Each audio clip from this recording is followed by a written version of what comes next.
Wow, this totem pole is so little. Hi there, little totem pole. How convenient. Enter omniscient monkey right on cue. Well, you know what they say. When the student is ready, the teacher appears. That's it. No more fortune cookies for you.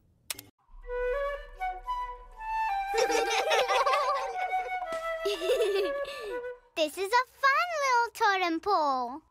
Tell us your story, little totem pole.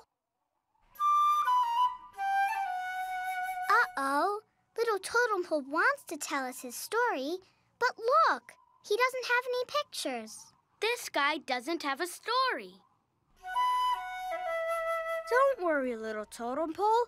You may not have a story now, but I'm sure you will when you grow up and get big. He's excited to grow up big and tell a cool story.